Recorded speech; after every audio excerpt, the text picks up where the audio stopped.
Well, it's been 10 years since Australians voted against a republic, so is it time to hold another one? Joining us is Major General Mike Keating from the Australian Republican Movement and David Flint from Australians for a Constitutional Monarchy. Good morning to you both. Michael, let's start with you. If we held a referendum now, what do you reckon? Would the majority of Australians vote for a republic? I think they would, yes. I think the tide has turned, and the same mistake won't be made again where back in 1999, probably the major reason the referendum was lost was because many avowed Republicans voted against and in fact campaigned against the yes vote because they didn't agree with the model that was put forward. It wasn't that they wanted to retain a constitutional monarchy, they just didn't like that particular model, and that won't happen again. So, David, do you think it's inevitable that we will become a republic one day? Definitely not. In fact, we're a crowned republic now. What's being put on the table is a politicians' republic, but we don't know what sort of politicians' republic, nor do we know what they're going to do to the flag. Because the opinion polls are going completely our way. The trend lines are down in the 40%. That's just for some vague sort of politicians' republic. And among the young voters, in support of the republic is even lower.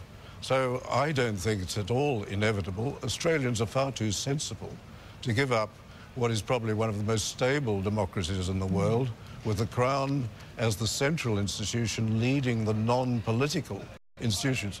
So you've got to have some control over the politicians. And the 1999 model was dangerous, and many prominent Republicans now admit that, because it would have increased the power of the politicians. Mike, David Flint have a point there with the younger generation. Prince William's recent visit was a huge success, and so many young Australians out there to see him.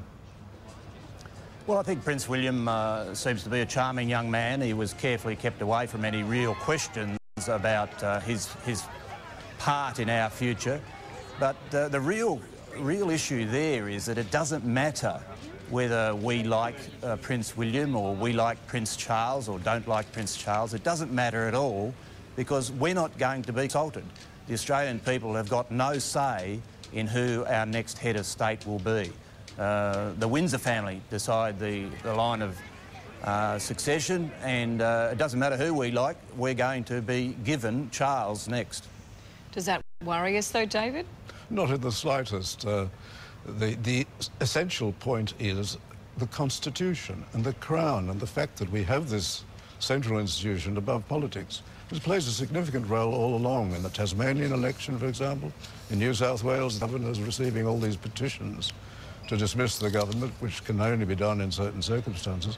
Even with the super profits tax, where there's a debate about who owns the minerals, it's quite clear that the minerals are vested in the Crown as the trustee for the people, but it's the Crown in the right of Queensland, the Crown in the right of Western Australia, which determines this. We have no idea what the Republicans are talking about, because they just won't tell us what sort of republic they're going to propose. All right, well, it's that debate that we're probably going to have every single year for a long time to come, aren't we? Gentlemen, thank you very much for your time. Good to talk to both of you. Thank you. It's 21 minutes past.